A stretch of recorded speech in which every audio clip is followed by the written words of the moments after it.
o momento é difícil. A violência está em todo lugar.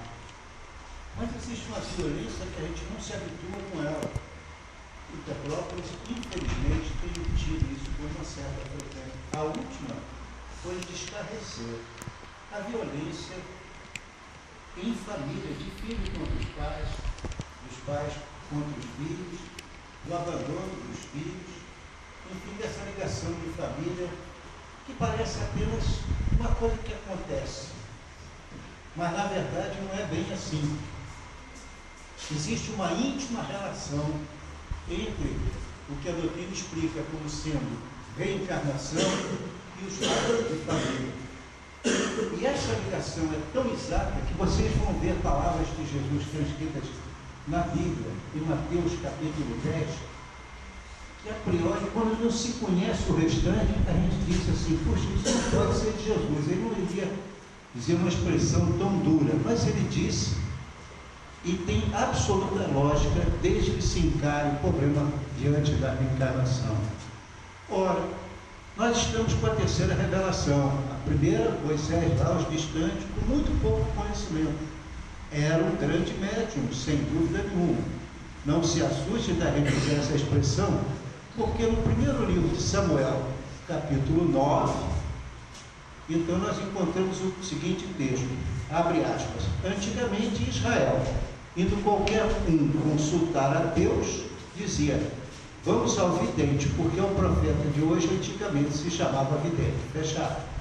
Então, o que na Bíblia, dali para frente, passou a chamar profeta, antes chamava vidente. O senhor Allan Kardec, séculos, muitos séculos à frente, milênios mesmo, vem a chamar novamente de vidente as pessoas que têm aquelas faculdades. Tanto que no capítulo 9, versículo 9, está escrito isso, mas no capítulo 10 tem mais um detalhe que mostra essa mediunidade era tão clara. De que forma? Mostra o seguinte, quando o Deus se comunica, Deus, porque eles achavam que quem se comunicava era Deus e não os espíritos. O espírito da pessoa que estiver recebendo faz o corpo mexer e se modificar. Exatamente, por exemplo, Divaldo Pereira Franco, quando recebe nosso querido Dr. Bezerra de Menezes, ele se modifica toda, assume a forma que tinha Bezerra de Menezes antes de desencarnar ou nos últimos tempos de vida. Mas depois veio Jesus e foi enfático, inclusive nas revelações que nós vamos fazer aqui, que no momento oportuno vamos saber. E finalmente Kardec veio com a terceira revelação. Vamos ficar em Kardec, porque Jesus nós vamos chegar daqui a pouco. Por que aconteceu isso? Porque Jesus, no capítulo 16 de João, ele diz, ainda tenho muito que vos dizer, mas vós não estáis preparados para suportar agora. No mesmo capítulo 14 agora, mesmo João, ele diz então o seguinte, se me amardes, guardarei os meus mandamentos, e eu pedirei ao Pai, e ele enviará outro Consolador, que ficará convosco para todo o sempre. Ele vos ensinará todas as coisas e revelará sobre tudo quanto vos tenho dito. Realmente foi necessário passar milênios, porque houve uma deturpação brutal em relação ao princípio que conhecemos como cristianismo. Por que isso? Porque Jesus não ditou nada, não escreveu nada, e como ele, no capítulo 20 de João, quando então aparece, João conta o aparecimento de Jesus 2 vezes no seu evangelho, e então Jesus apareceu 2 vezes em ambas ocasiões diferentes, as portas e janelas estavam fechadas, portanto era uma materialização.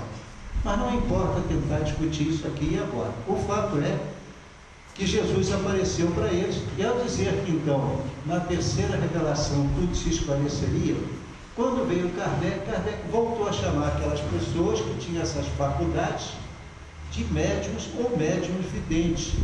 São muitas as categorias de médiuns. Então, o que nós temos efetivamente? O que temos que realça mais para nós a importância disso tudo é quando nós vamos para a primeira epístola dos Coríntios, capítulo 15, quando então São Paulo, que coisa curiosa, São Paulo coloca como título a ressurreição. Mas olha o que ele vai dizer, Ele então diz assim, que com que corpo vão reencarnar, vão ressuscitar, né? Aí ele diz assim, ora, insensato, para uma coisa nascer, primeiro tem que morrer. E ele então vem, como é que o corpo morre e a gente ressuscita? Quando ele chega então no versículo 43 e 44, então declara formalmente, assim, porque ele vem falando de diversos corpos e diz que esse corpo vai acabar. E ele diz então o seguinte, assim como há corpo material, também há corpo espiritual. E vai para o versículo 50, que não sei porque não tocam no assunto, é interessante isso. É uma hipocrisia generalizada, porque no mesmo capítulo 15, a primeira epístola aos Coríntios, portanto, o mesmo capítulo 15, no versículo 50, São Paulo diz assim, a carne e o sangue não vão para o reino dos céus. Então ele fala claramente, assim como há corpo espiritual, há corpo material. E se a carne e o sangue não vão para o céu, evidentemente que o que vai para o céu é o corpo espiritual. Isso é a essência da doutrina espírita. Ficou escondido, não é por minha culpa nem dos senhores, porque foi mesmo de propósito escondido para poder justificar algo que aconteceu no ano 325, quando houve o primeiro concílio ecumênico de Nicéia, e Constantino, imperador do Oriente e do Ocidente, impôs que então o que ressuscitava era o corpo físico, e aí essa história vem enrolando o mundo até hoje, porque ninguém acredita nisso, é irracional. Você queima uma pessoa que volta a virar gás, ou às vezes alimento de outra pessoa, no caso de selvagem. E aí, como é que você vai recuperar? Através do ar? É impossível isso mesmo diante da ciência. Então está claro, São Paulo tinha toda a experiência e toda a razão. Quando veio, porém, o Consolador prometido por Jesus, Kardec esclareceu que nós temos então alguns princípios da doutrina espírita e nós vamos vê-los interligados.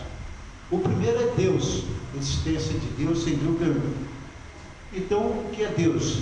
Espírito supremo, princípio de todas as coisas.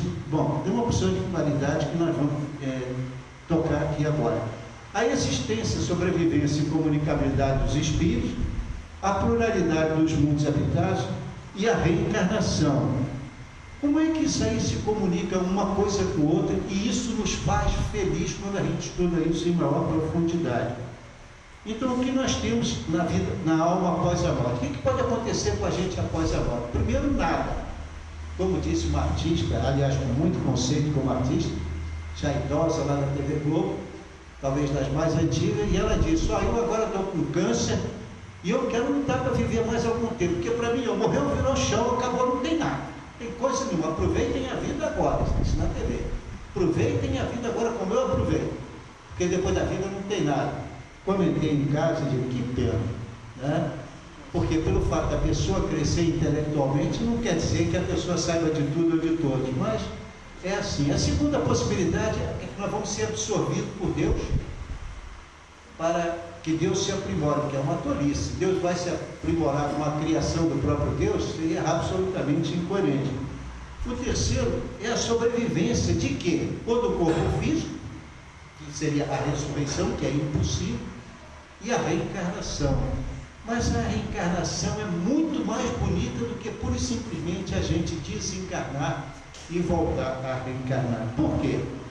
Porque senão nós teríamos um absurdo, ou seja, não haveria a justiça divina de forma nenhuma, porque a pessoa desencarnou ainda criança, bebê talvez, foi batizado, fizeram tudo que tinha direito, mas ela morreu sem fazer nada de bom nem nada de mal. Não pode ir para o céu, porque não faz nada de bom, e não vai para o inferno, porque também não fez nada de mal. E se Deus a salva, é uma injustiça, porque também eu não queria correr risco, não. Então me fizesse direto criança para ir para o céu. E isso não tem resposta nem pela teologia, a não ser dizer, isso é dogma, o senhor tem que acreditar. Aí tudo bem. Dogma não se discute, mesmo sendo uma coisa inaceitável diante do raciocínio do ser humano. Mas então, na verdade, quais são os princípios fundamentais que mais de perto nos tocam? Primeiro, de Deus, inteligência suprema, causa primária de todas as coisas. Então a nossa noção de inteligência é perfeita. Não diz que é um homem, porque não sabemos, né? A nossa mente não cabe à concepção de Deus. Então tem uma definição genérica, sim, mas como Deus é tudo, está em toda parte, então ela também se compreende. Inteligência suprema, causa primária de todas as coisas. Que Deus tem todos os atributos que nós conhecemos, mesmo aqueles relacionados a eterno, justo, bom, etc. Mesmo aquele citado pela doutrina espírita, na verdade, todos os atributos pertencem a Deus e nada mais. E a reencarnação. Onde está a reencarnação? Intimamente ligada aos laços de família. É o que nos propomos a dizer isso. Por quê? Porque nós, como espíritas, para outras concepções religiosas, falar assim, que é para colocar com todo o respeito, elas dizem que Deus nos criou. Né? Ou então não acredita em nada e diz que é a união do espermatozoide com o óvulo e a gente se formou. Bom, na verdade a doutrina espírita nos diz uma coisa bem diferente, mas acompanhamos nós, devagar, porque isso aí é um pulo do gato, mas é muito bonito. O que nos diz o Livro dos Espíritos? Que nós fomos criados simples e ignorantes, porém destinados à perfeição. Isto está no Livro dos Espíritos, dizendo que somos e fomos criados simples e ignorantes, porém destinados à perfeição. Está na pergunta 115, 121, 133, 262, 634 e 1006. É tão importante que os espíritos vivem insistindo. Olha, nós fomos criados simples e ignorantes. Aí a gente pega o resto do Livro dos Espíritos estudando. Quando vamos para a pergunta de 804, a gente descobre uma outra coisa maravilhosa. Todos nós, todos os que Deus criou, foram criados simples, ignorantes e iguais. Então não existem seres criados antes da Terra, que existem sim, espíritos perfeitos, Jesus é um deles. Então esses espíritos absolutamente perfeitos, obviamente também foram criados, foi um dos que foi criado igual. Então tem uma coisa importante, se nós estamos agora diante de uma consideração, se nós sabemos que fomos criados simples e ignorantes, porém destinados à perfeição e todos iguais, e que um dia nós vamos chegar a essa perfeição, agora nós vamos fazer um jogo de inteligência. Para que a minha irmã será criada a fazer? O que você vai fazer depois de criada a perfeição? Chegar à perfeição? Vai ficar à toa vendo os Deus trabalhar, como antigamente se ensinava? Ou você vai gozar a vida, e esse entender de gozar a vida pode ser do sexo, pode ser do alimento, pode ser do prazer, mas que prazer é esse? Para a eternidade? É lastimável, né? Ainda tem concepções religiosas que a gente vai ficar eternamente preso lá a algumas fantasias curiosas, que a gente vai para o céu ou para o inferno, mas vai ter mulheres que nos ajudam a diminuir o problema. Como? Né? Ou seja, a gente tenta materializar a ideia que nós temos do céu. Porém, na pergunta 607A, se diz então, como é que o espírito é criado? E aí vem a resposta que indica tudo. Numa série de existência que chamais de humanidade dos homens. Então, quando nós fomos criados, os homens também não existiam, um dia eles passaram a existir. E nós partimos, fomos criados desde o ser mais primitivo. Né? Então, diz a pergunta 607A e a pergunta 540, que nós fomos criados simples e ignorantes, porém destinados à perfeição. E que essa perfeição veio através da evolução, como, olha o detalhe de Kardec que diz, né? Como o arcanjo, que também começou por ser átomo. Agora entendi. Quando você coloca todas essas colocações, você vê que o dia que nós atingirmos a perfeição, nós vamos trabalhar ligados diretamente a Jesus ou a outras entidades iguais a ele ou até superiores, por que não? Trabalhando em outros mundos, outras constelações. Gente, hoje isso é perfeitamente razoável e lógico. O universo é infinito, com bilhões de constelações. Cada constelação tem bilhões de estrelas. Toda estrela corresponde como se fosse o nosso Sol, que é uma estrela de quinta grandeza, e que tem mais de 10 satélites em volta dele. Ora, por que então nesse universo infinito que a ciência não consegue ver nem o princípio nem o fim, que está se expandindo, então não vai ter lugar para todos nós para trabalharmos depois que alcançarmos a perfeição? Aí sim.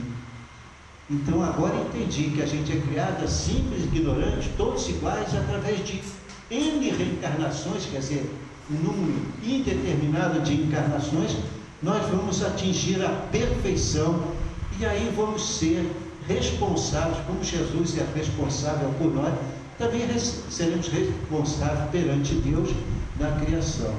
Não há nenhuma possibilidade de um dos senhores ser condenado, e das senhoras também não.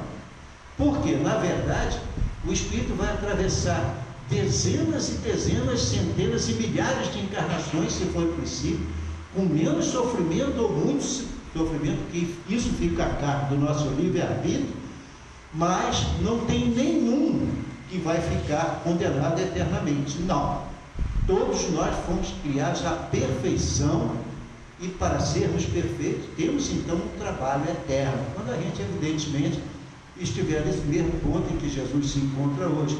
Vejamos que Bezerra de Menezes, que poderia estar longe, digamos, crescendo mais, ele resolveu ficar próximo à terra para ajudar aqui, porque o amor dele é tão grande que ele prefere enfrentar esta realidade de perto. Bom, então nós vemos o seguinte: quando crescemos, né, a gente descobre coisas extraordinárias, porque aos poucos, dentro do Livro dos Espíritos, aquilo é uma riqueza. Por exemplo, uma pergunta linda para o nosso estudo aqui hoje é a pergunta 203, que vai até a pergunta 206, que diz que a reencarnação amplia os laços de família. Começou a melhorar. Então, eu não nasci por acaso, eu não estou há 61 anos casado com a mesma mulher e há 65, vamos fazer 66 anos juntos. Tem um motivo qualquer, né? E isso é estudar os meus erros do passado e os dela também, e que a gente está junto para quitar falta. Todos nós. Isso vai ficar mais claro daqui a pouco. Porém, tem mais, muito mais. Então, só o Livro dos Espíritos. Os laços de família dependem então das vidas anteriores. Onde está isso? É na pergunta 775, quando o senhor Allan Kardec diz: a nossa família espiritual é muitas vezes e quase sempre mais extensa do que a família material. Por quê, gente? Quando nós somos criados, nós começamos as primeiras encarnações.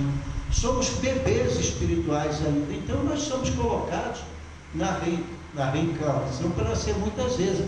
Até que o nosso livre-arbítrio cresce um pouquinho e nós então já podemos dizer, após a nossa desencarnação, que quer continuar junto com fulano ou não quer, mas tem débitos com fulano ou com ciclano e vai ter que reencarnar perto dessas pessoas, recebendo ou vivendo com ela como membros da família.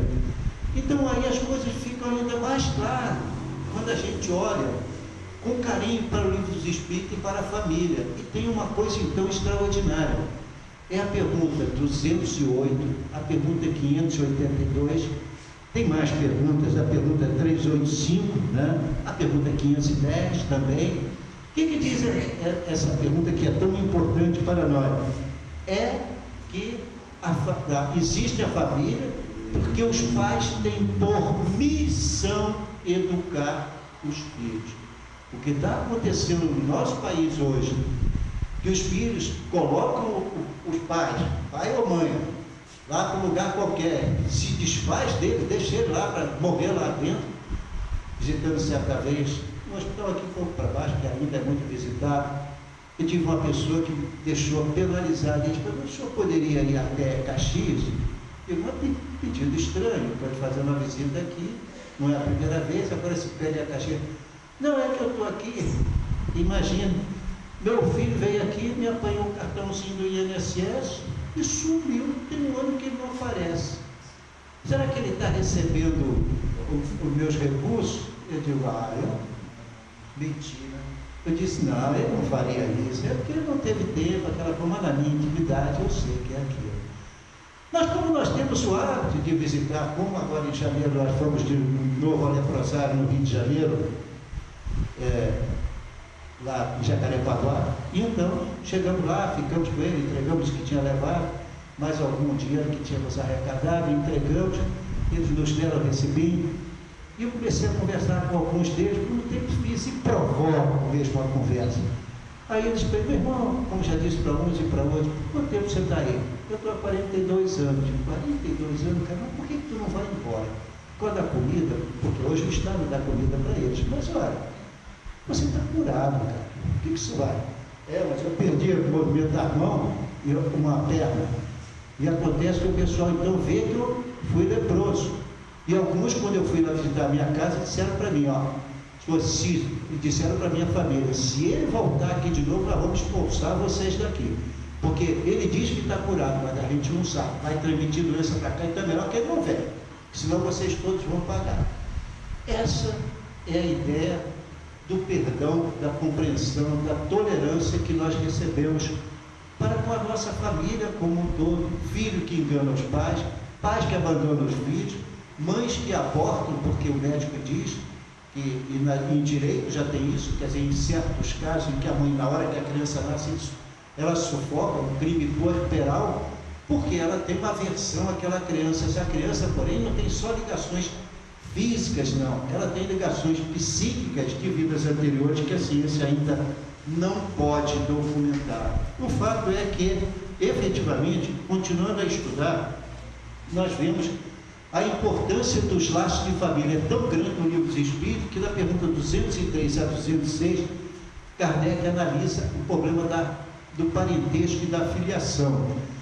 Da pergunta 773 a 775, ela analisa os laços de família. Depois, na pergunta 582 e 583, ele diz que criar filho é uma missão e que seremos responsabilizados pelo transfiamento dos filhos. Muita gente ignora isso. Na pergunta 890 a 892, o senhor Allan Kardec fala de amor paternal e de amor filial. E lembramos que mesmo no Antigo Testamento tem um mandamento, mesmo quando era ainda Moisés, que mandou dizendo para nós o quê? A honrar pai e mãe. Para a gente ver que mesmo naquela época a filiação era mal entendida, ainda continua a ser em muitos lugares, em algumas religiões também, mas o fato é que é uma missão e que nós seremos responsáveis se não pararmos aquilo. Ora, então, ainda tem revelações da doutrina que eu acho importantíssimo os espíritos dizerem isso. Então, no livro que é o Espiritismo, nós encontramos o seguinte: os espíritos se ligam por simpatia. Agora é importante, o nascimento de tal ou tal filha, está isso no capítulo 3, não é um efeito do acaso, mas depende da escolha feita pelo Espírito, que vem juntar-se àqueles a quem amou no mundo espiritual ou em precedente existência. Por outro lado, os pais têm por missão ajudar o progresso dos filhos, dos espíritos que encarnam como seus filhos. Então, o que acontece após a nossa morte? Ficamos um tempo para esquecer, e o pessoal daqui se esquecer também da gente que agora estamos no mundo espiritual. Primeiro vem aquela dor, depois devagarzinho a gente esquece, uma vez ou outra a gente lembra, até que não lembra mais. No mundo espiritual, a tendência é acontecer a mesma coisa, mas depois tem que se apegar ao trabalho, de qualquer jeito, no mundo espiritual. Que tipo de trabalho? O mesmo trabalho que os espíritos fazem hoje, uns encarnados, outros desencarnados, uns para o bem e outros ainda fazendo mal em virtude do atraso dele. Mas o fato é que tem que ser assim, porque ninguém reencarna por acaso. Eu peguei então, colaborando e juntando a religião com os ensinamentos espíritas, eu encontrei aqui em Mateus capítulo 10, versículo 34, as seguintes palavras de Jesus. Eu vou repetir. Mateus capítulo 10, versículo 34 a 36. Jesus diz assim: não cuideis que eu vim trazer paz à terra. Não vim. porque não vim trazer a paz, mas a espada. Porque eu vim pôr em dissensão, quer dizer, em briga, o homem contra o seu pai, a filha contra a sua mãe, e a nora contra a sua sogra. E assim, os inimigos do homem serão os seus familiares. Gente, não é por acaso que Jesus está dizendo que os inimigos do homem serão os seus familiares. Porque se nós temos que progredir espiritualmente, por que eu vou reencarnar no meio de um japonês? Não conheço assim, nunca tive no Japão, não tenho noção da cultura deles. Conheço um ou outro japonês, comercialmente falando, na vida do dia a dia, mas nunca fui ao Japão, nenhuma colônia japonesa. Por que eu nasci no Japão ou na China, ou no Vietnã, que eu ouço falar que existe lá distante, do outro lado do mundo? Então, gente, a gente reencarna com as pessoas que nós temos grande vínculo para com ele, ou bem ou mal. Vocês se lembram no capítulo 12 e 13 do livro Missionários da Luz, quando Segismundo é um espírito que foi assassinado por um outro.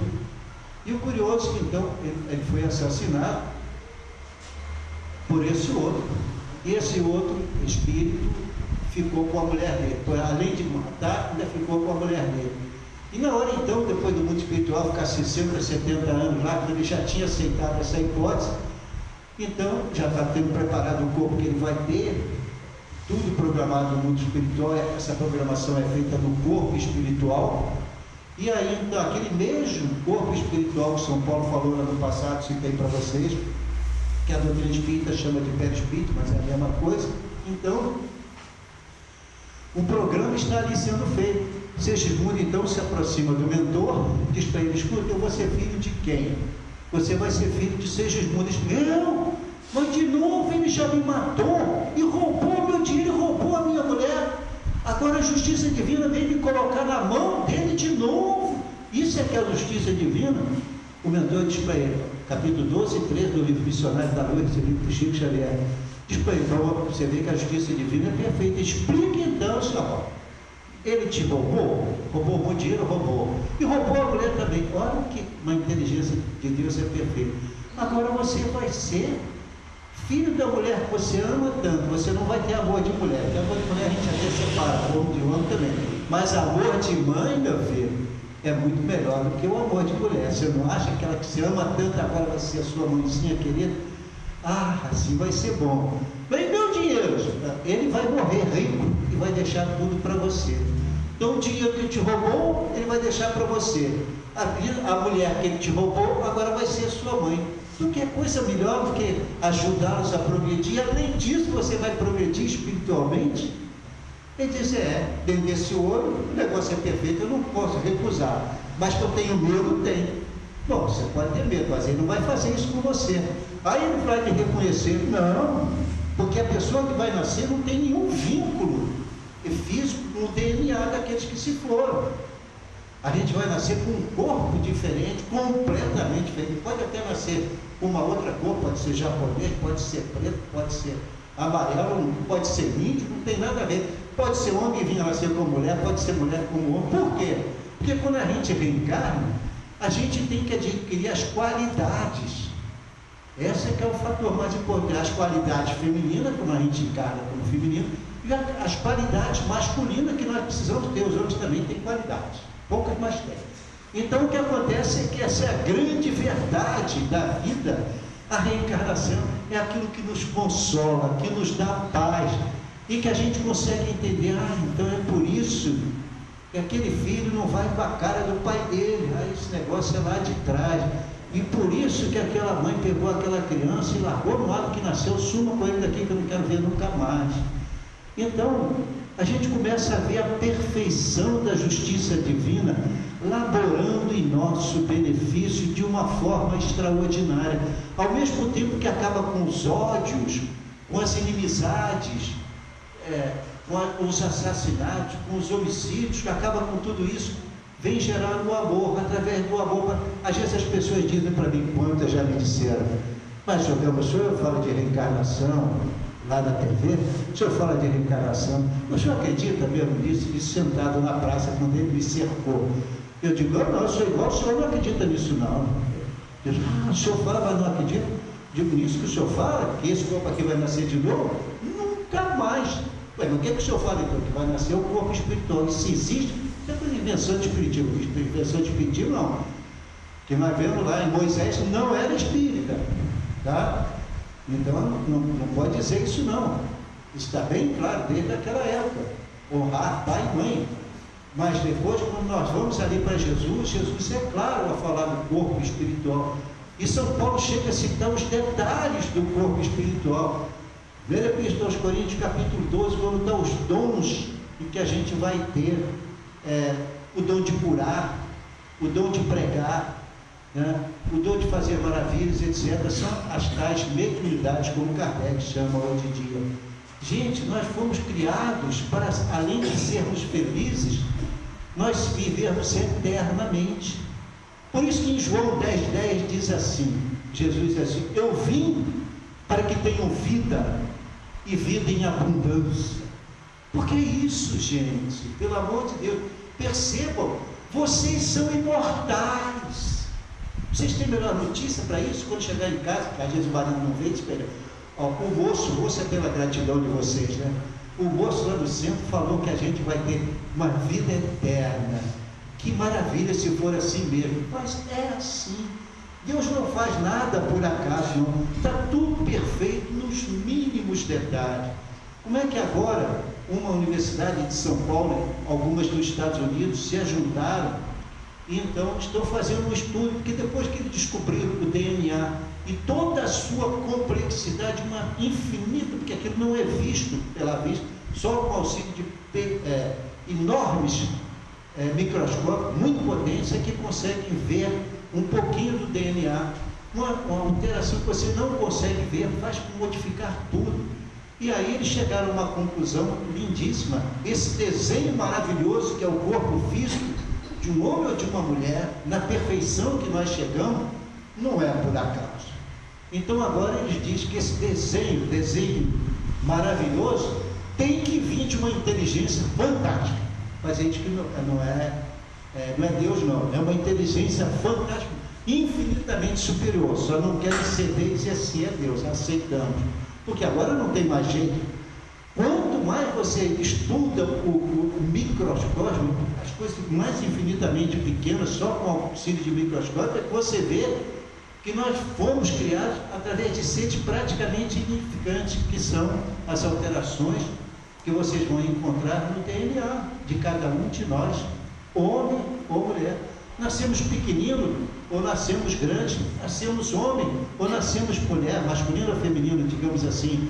E então aí nós percebemos a grandeza de Deus, que fez tudo isso perfeito para que a gente possa caminhar e sentir-se feliz, né? Porque às vezes a gente, quando está com a idade maior, já vi muita gente dizer, a vida é boa enquanto a gente está nos 30 anos, mas depois que a gente bate nos 80, de aos 80 para mim não tem diferença não, cara. Eu estou com 82 e toco qualquer negócio, não tem qualquer problema não. Senta aqui e faça exercício que vocês vão ficar horrorizados. Cada um dá como quer. Para isso eu não tenho outros vícios, nunca bebi, nunca fumei, não jogo, consegui manter a mesma mulher com 64 anos, que já é um milagre também, mas eu estou resgatando, né? Por que eu estou resgatando? E ela também está resgatando, porque depois de muito tempo a gente está aperfeiçoando o quê? Uma das virtudes. Nós temos a virtude teologais, fé, amor e caridade, mas temos as virtudes morais. A paciência é uma virtude moral, que é o casamento e o filho difícil que faz a gente aprimorar o quê? A paciência. Vocês encontram explicação em outra religião melhor do que essa para o nosso destino, para tudo? E quando o médico coloca uma pessoa no estado alterado de consciência através da hipnose, e a pessoa relembra da vida passada, ou uma criança que espontaneamente também relembra da vida passada, o médico fica estarrecido, isso em todo mundo, como o Dr. Brian Weiss, que eu tive o prazer e a felicidade de conhecer também, e outros mais pesquisadores que viram Vida Depois da Vida, etc., muitos outros livros, pesquisador americano, não são brasileiros pesquisadores, teve um, mas vamos deixar esse brasileiro, tem um monte de pesquisadores estrangeiros, e que até alguns deles vieram ao Brasil, e então revelando o quê? Que nós temos outra vida sim, são a memória e o estudo das pessoas que tiveram uma EQM, uma experiência de quase morte, todas elas revelando mais ou menos a mesma coisa do que acontece após a morte, quando então a pessoa o espírito se encontra do outro lado, não entende bem o que passou, na sua maioria não entende, tem medo, angústia, tensão, ansiedade, mas quando chega aqueles últimos momentos, as coisas são lindas. Eu, com os meus 82 anos, então, eu vinha dando passo naquele nosso irmão há muito tempo. Não vou citar o nome dele, não, porque ele seria identificado em outros Santos e Petrópolis. Mas foi aqui em Petrópolis que ele veio falar comigo. Senhor, o senhor teve câncer de próstata? Eu digo, teve. Há quanto tempo? Eu digo, há 12 anos. O senhor se tratou com o quê? Foi só no Espiritismo, foi a operação de Tijuana. Como é que o senhor teve? Me chamaram no centro de Umbanda, eu cheguei até lá para me informar. O senhor trata porque o senhor está com câncer de próstata. Eu, na hora, já telefonei para o doutor Fabrício, ele disse, mais um que o senhor me arranja, esse negócio de Espiritismo eu não quero saber, eu sou médico. Mas vem cá, vamos fazer exame, você está com câncer mesmo, vou operar amanhã. Eu digo, não, espera. Faz 15 dias de exames, terminaram esse exame, agora faz a cirurgia. Ele fez a cirurgia, estou eu aqui, 12 anos depois, nunca fiz químio nem rádio, estou curado. É o que mostra a medicina. Então, a vida cada um tem de uma maneira, mas eu expliquei esse meu irmão, ele não aceitava. Então, eu estou medindo o PSA, está dando 31, eu digo, tu está louco, cara, se der 4 você já tinha que tomar a decisão. Não, mas eu for no especialista. Eu fui lá, o especialista deu para ele um remédio que baixou o DNA. O DNA é um alarme do organismo, tem um problema aqui, esse é o DNA. Aí ele não acreditou, DNA não é outra coisa. PSA, já falei bobagem, perdão. Então o PSA é que acusa. Aí ele foi e disse, não, eu não vou fazer nada não, tá bom assim. Mas meses depois ele me procura e disse, senhora, está ficando ruim, porque eu estou sentindo muita dor. Eu digo, agora nós vamos só o doutor Fabrício, fala que é verdadeiro, só não tem que eu não vou citar. E aí ele foi, detectou, fez uma cirurgia, durou ainda mais um ano, porque eu já tinha perdido até o rim, tinha uma porção de coisas que não tinha mais saúde mesmo. Se tivesse entrado a tempo, teria tido provavelmente misericórdia divina, mas não foi assim. Então no princípio eu ia à casa dele, dava passe nele, toda semana. Primeiro atendia o passe, em pé, batendo papo, ficava em pé, eu dava o passe. Com o passar do tempo, ele passou a tomar o passe sentadinho, tá bom. Depois, com mais tempo, ele passou a tomar o passe sentado. Até que um dia eu disse para minha esposa, minha filha, se prepara que eu vou dar passe em fulano. Eu disse, daí, vai comigo. Por quê? Você nunca pediu? Eu digo, mas agora eu estou pedindo, deixa a roupa, vamos embora. Eu preciso de ajuda hoje. Por que você precisa? Eu não sei, vamos embora. Eu saiu da minha boca, vamos embora. Normalmente eu peço para ela não ir. Mas dessa vez eu pedi para ela ir. Como hoje eu pedi para ela não ir, por causa do tempo que estava. Bom, aí acontece que nesse dia cheguei, ele estava de lado, morador de Petrópolis, só não vou citar o nome, mas tem a minha honorabilidade, a minha saúde para testar que isso é verdade. Então ele disse para mim, meu irmão, você chegou para me dar um passe, né? Eu digo, cheguei, meu irmão, está aqui. Olha, eu vou ter que virar o corpo. Eu falei, não, era urso puro em cima da cama. Eu digo, não precisa não. Você está de lado, deixa eu te dar um passe assim mesmo. Isso aí, então eu vou ficar quietinho. Eu digo, tudo bem. Aí veio com a esposa dele e disse, minha irmã, como é que está a situação dele?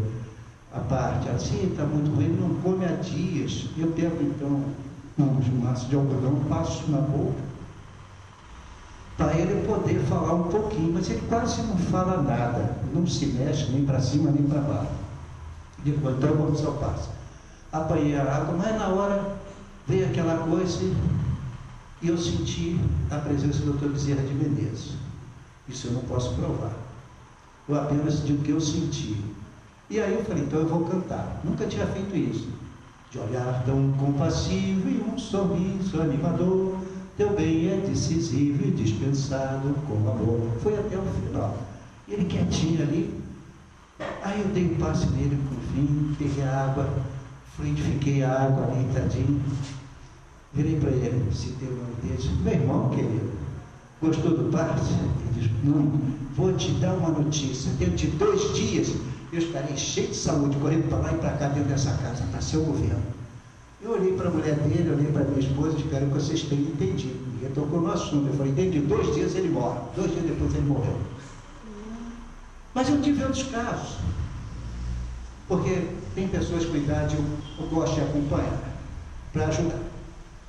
Isso foi com minha sogra, gente. Eu me dava muito bem com minha sogra, por incrível que pareça.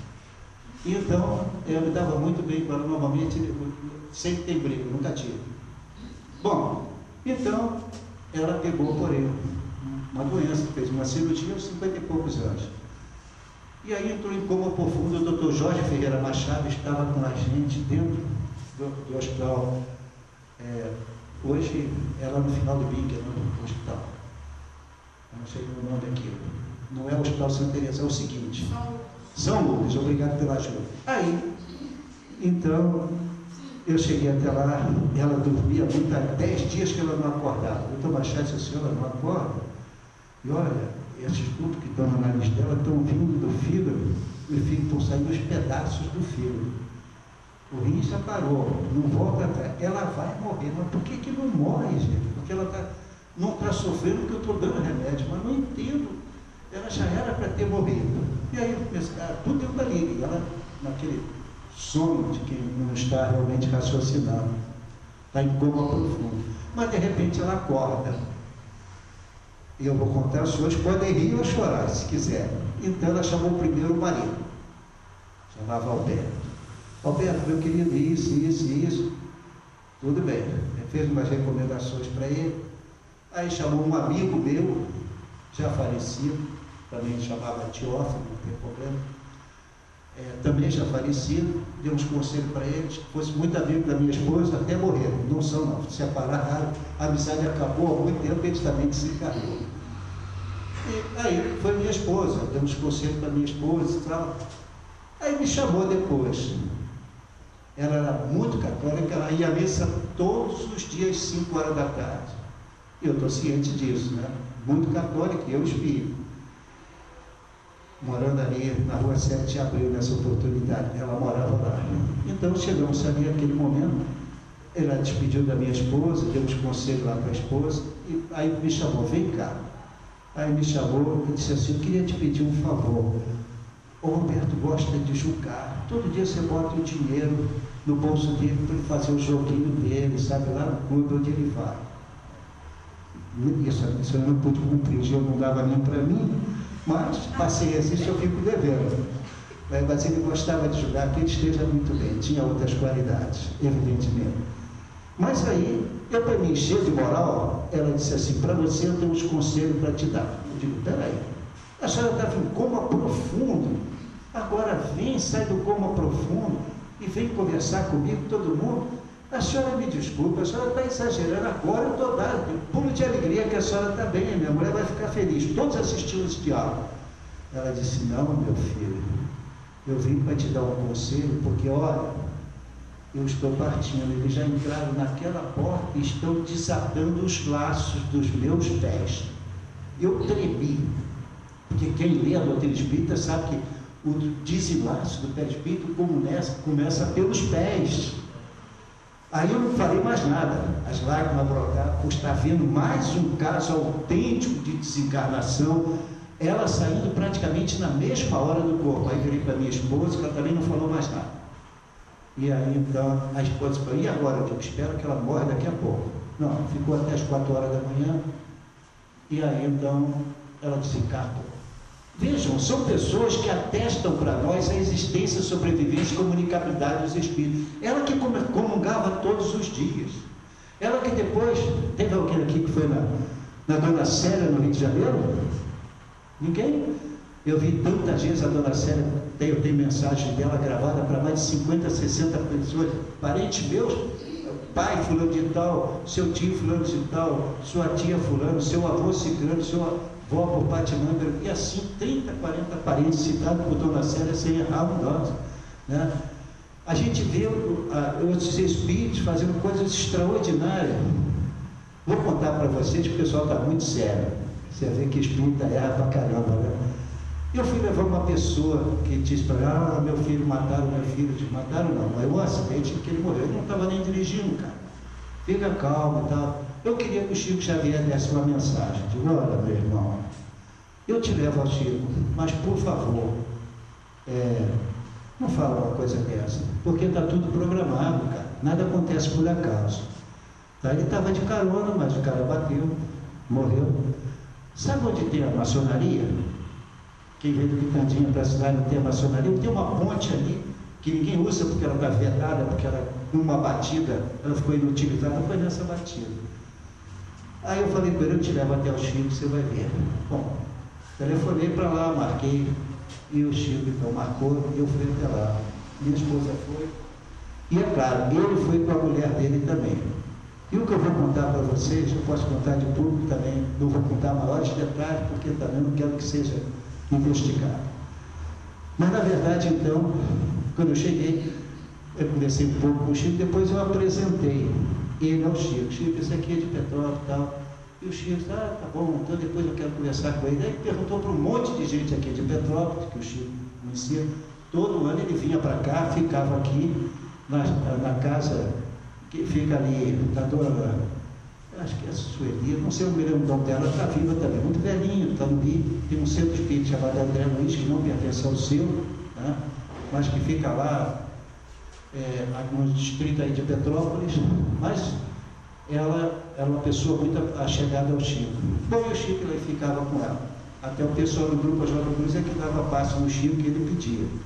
Mas voltemos ao fato lá no momento. Então, ele foi para lá, ficou ao lado do Chico, e o Chico então anotou o nome do filho, aquela coisa toda, espera. Não sei se ele vai aparecer aqui, que às vezes é preciso 1, 2, 3 pedidos, aí depois ele se manifesta, outras vezes nem assim, isso não depende de mim, tá? Mas está aqui anotado direitinho. Aí ele ficou mais consolado, se afastou, o Chico me chamou, olha como a gente erra.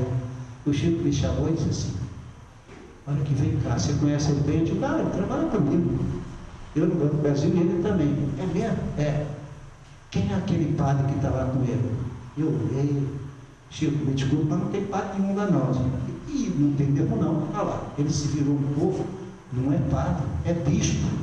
Eu digo, aí o Chico complicou. O que você quer que eu faça? Eu quero saber, é raro vir um bispo aqui. Eu faço, então, Chico, vai lá, pergunta o nome do bispo. Eu digo, Chico, ele é ligado a Umbanda, não tem nada, isso deve ser o guia dele, aí ele não vai saber isso. Vai lá, faz o que eu estou te pedindo. Eu confesso que saí assim meio desiludido, para fazer essa pergunta. Cheguei perto do meu amigo e disse, meu amigo, o Chico diz que ele quer saber quem é esse bispo de 2 metros de altura e que está abraçado com você, muito feliz por você estar aqui. Aí ele começou a chorar, digo, já está decepcionado, cara? Peraí, não é por decepcionado, depois a gente vê. Eu dou a resposta ao Chico, que você não sabe quem é, ele disse assim, calma, Gama, pelo amor de Deus. Eu digo, então tá bem, então calma, o que você quer, querido? Só deixa eu falar que eu estou muito emocionado. Eu fui abandonado lá no bispado, eu não tive pai, tá? Então, fui criado pelo bispo de Petrópolis, aí deu o nome, que eu conheci muito bem, também já falecido há muitos anos. Então, gente, nós estamos cercados por espíritos, é isso que as pessoas têm tanto medo, estamos cercados, os espíritos nos veem em tudo que fazemos, tudo que pensamos, porque eles se comunicam pelo pensamento. Então, meus irmãos, nós que somos espíritas e temos a felicidade de saber como é que a vida continua e como é que o destino que nos espera, nós podemos ter certeza que nós vamos encontrar com os nossos amados, mas também com os nossos inimigos. Amados, nós vamos estar com eles no mundo espiritual. Tem uma cena de André Luiz, não me lembro o livro, para vocês sabem, que eu acho tão interessante, porque André Luiz vai visitar um casal, eu não me lembro o nome deles, são tantos livros, né? Mas está lá na história de André Luiz, em casa eu acho rápido. Então André Luiz, já desencarnado, lá no mundo espiritual, é convidado, não sei se foi por Alexandre, qualquer coisa, para ir na casa dele. Ele, pois não, ele foi até lá, Manassés, Alexandre, não sei o nome do espírito, a gente tem tantos nomes, tantas vidas, né? Mas o fato é que chegou, disse assim para ela, André, essa aqui é minha esposa, que faleceu junto comigo, nós estamos aqui juntos já há uns 20 anos, e essa foi então a minha segunda esposa. Ah, sim, muito prazer. Aí André disse assim, como está a senhora? Aí disse, aquela ali, vem cá, Era uma outra senhora. Essa foi a minha segunda mulher. O André desconheceu ela, mas você está vivendo aqui com as duas mulheres? Olha a ideia, você conhece, né? Aí ele disse assim, meu, claro, espírito não faz sexo. Eu a amo e ela tem o amor dela que está encarnado. Pediu para ficar comigo aqui, com muito carinho, fiquei. Qual o problema? Eu tenho aquela pessoa que eu amo, ela me ama e ela está esperando o amado dela que está cumprindo missão para voltar para ficar com ela. Cada um dos senhores tem um ser armado, homem ou mulher, que ele espera no mundo espiritual. E vocês são destinados a ser espírito perfeito, a ajudar a consertar o universo, a dirigir. Gente, vocês querem coisa mais feliz do que isso, gente? Era para a gente entender Jesus, porque Jesus diz, eu vim para dar a todos mais vida, e vida abundante, como está em João capítulo 10, versículo 10. Meditem nisso, levem para casa a alegria de ter ido ao centro hoje, já fazendo uma misericórdia, e diz assim, aquele moço que foi lá no centro, moço é a misericórdia, né? Aquele moço lá no centro falou umas coisas que me deixou tão feliz. Não foi o moço que falou, não, foi a doutrina espírita, ainda mal compreendida, porque nós não estudamos o suficiente, mas quando a compreendemos inteiramente, a gente fica feliz. Pior que seja a situação, a gente morre feliz. Não foi assim que uma mulher que tinha uma vida dissoluta, mas conheceu Jesus, passou a ser tão maravilhosa a vida dela, que ela teve a aventura, o primeiro que apareceu, Jesus apareceu, depois de morto, foi para Maria Madalena. Então, para nós também nos espera um futuro maravilhoso. Estudem, porque Jesus mandou Kardec e Kardec deixou para nós uma instrução maravilhosa. Estudei, compreendeis a verdade, e a verdade vos libertará. Que ela liberta a todos, que tenham muita paz, muito crescimento espiritual. Jesus abençoe a vida de todos e a casa onde reside.